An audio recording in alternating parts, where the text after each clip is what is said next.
Greetings and welcome to TH412 Comparative Confessions, session number 6, video number 1, a brief explanation of the assignment.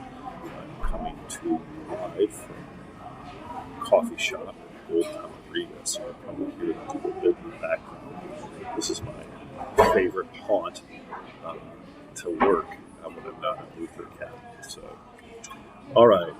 So let's start with the goal for this week's session. Now, very similar to last week, the goal here is that you as students continue to familiarize yourselves with the basic tenets of Eastern Orthodoxy.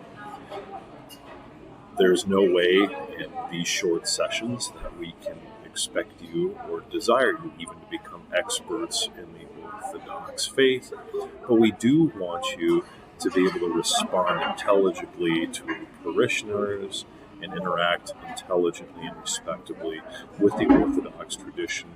And to do that, you need to have a basic understanding of what they teach and what they confess. So with this in mind, our readings for this week are going to be Schaff, Creeds of Christendom, for pages 61 through 73, where he kind of outlines a little bit about the Synod of Jerusalem and the Confession of Dositheus, gives a little bit of background, elaborates on some other confessional history within the Orthodox Church as well.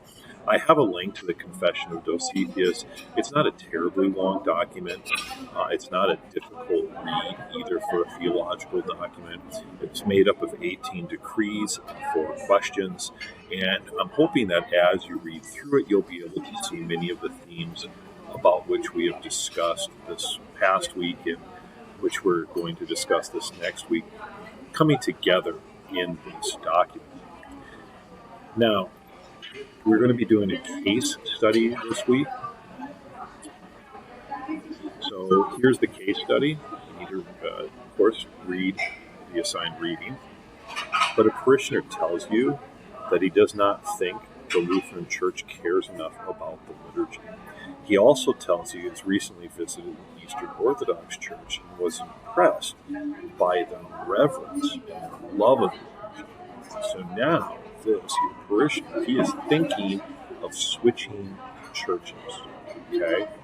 So how would you, as his pastor, apply the law and gospel in this situation? Okay?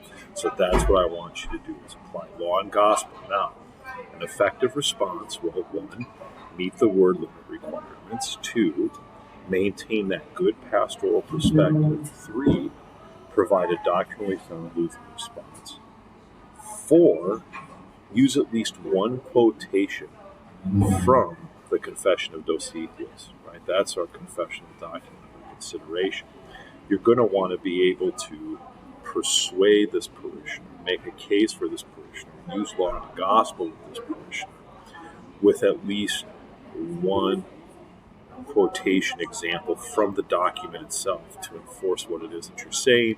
And of course, number 5, as always, employ college-level grammar, spelling, and usage.